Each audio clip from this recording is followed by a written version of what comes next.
Marty Jannetty was born Frederick Martin Jannetty on February 3, 1960 in Columbus, Georgia. Jannetty was an amateur wrestler in high school and qualified for the state championship tournament his last 3 years of high school. After high school, he wrestled at Chattahoochee Valley Community College in Alabama, where he was a two-time NJCAA qualifier. He then went to Auburn University to wrestle, but the school dropped its wrestling program. Thus, began his career as a professional wrestler. Jannetty began wrestling in September of 1983 for Mid-South Wrestling, teaming with Jerry Oates. He would begin teaming with Shawn Michaels in Central States Wrestling in late 1985 as the Midnight Rockers, winning the NWA Central States Tag Team Championship from the Batten Twins. During his time with CSW, he wrestled Ric Flair for the NWA World Heavyweight Championship. The Midnight Rockers wrestled in the AWA between 1986 and 1988, winning the Tag Team Championships twice by defeating Buddy Rose and Doug Summers, and later the Midnight Express. The Rockers debuted in the WWF in 1988.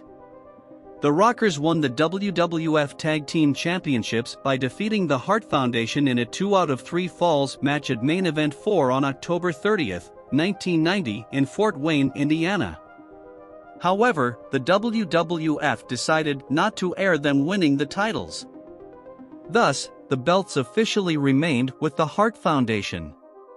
In December of 1990, Jannetty executed his rocker dropper finishing move on Chuck Austin, resulting in him becoming paralyzed. Austin sued Jannetty, Michaels, and Titan Sports, resulting in a $26.7 million judgment. Titan Sports appealed, reducing the judgment to $10 million, with Jannetty ordered to pay $500,000. After tensions had been building between them, the Rockers finally broke up when Shawn Michaels hit Sweet Chin Music on Jannetty on Brutus the Barber Beefcake's barbershop on January 12, 1992, causing Jannetty to go crashing through the barbershop glass window and bleed profusely. This was supposed to culminate in a match between Michaels and Jannetty at WrestleMania 8. However, on January 25, 1992, a then 31-year-old Jannetty was arrested in Tampa, Florida following an altercation with the police. His 19-year-old female companion Angela Ialachi was arrested for trying to use a fake ID. Jannetty assaulted the officer performing the arrest, which led to his arrest. They were found to be in possession of less than a gram of cocaine. Jannetty was charged with possession of cocaine, possession of drug paraphernalia, and resisting arrest with force. Consequently, he was indefinitely suspended by the WWF. He was sentenced to 6 months of house arrest and was released by the WWF shortly thereafter.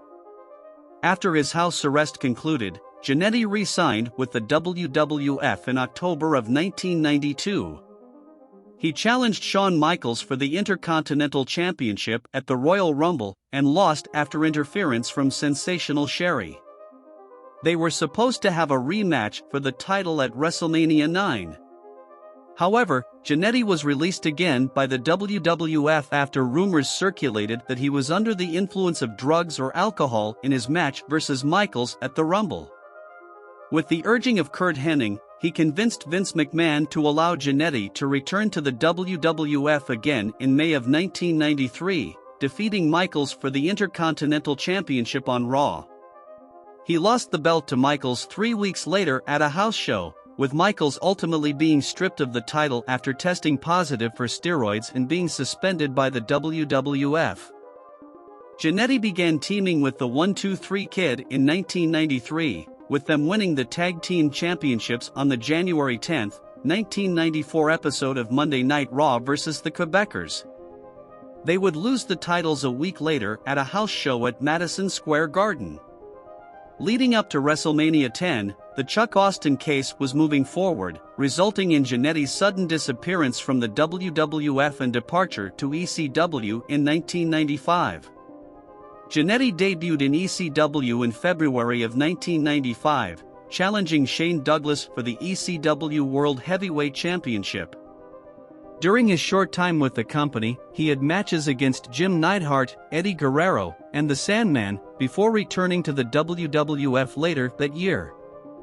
Jannetty returned to the WWF in September of 1995 at the In Your House pay-per-view, losing to the debuting Goldust.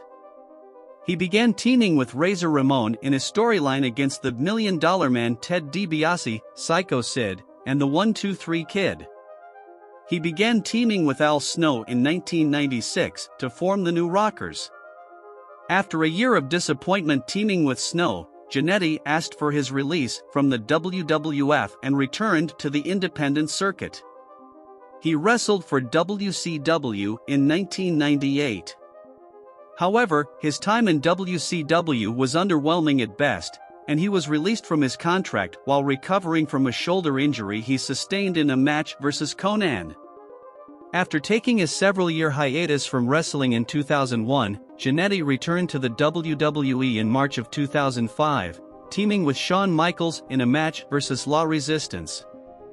Jannetty had a new contract with the WWE, but was soon released from it in July of 2005 after being arrested and being unable to meet the commitments of his contract. On February 20, 2006, Jannetty once again returned to the WWE, but had to join Mr. McMahon's Kiss My Ass Club, but refused to do so.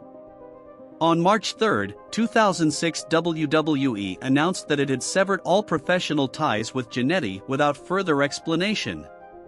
On September 15, 2006, Jannetty signed a new contract with the WWE to work as a veteran. However, by September 29, rumors were already circulating that he had been fired again. Jim Ross announced on December 24 that Jannetty had been released from his contract due to a court order in Florida preventing him from traveling on the road. Jannetty appeared on the 15th anniversary of Raw and lost to Mr. Kennedy. He made his final appearance in the WWE on October 19, 2009 on Raw, in a losing effort against The Miz. In 2011, Jannetty signed with Chikara, a Philadelphia-based wrestling promotion. He remained with the company until 2013.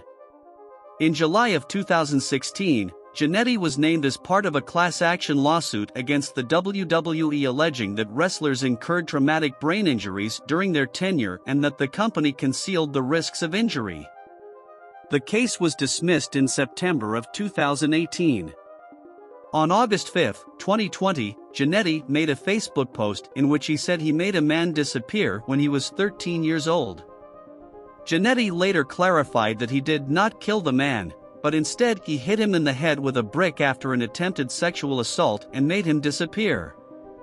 The following month, Jannetty said that his comments were part of a wrestling storyline, which he had to drop because of the police investigation. However, he retired from wrestling in 2018. Marty Jannetty is now 63 years old.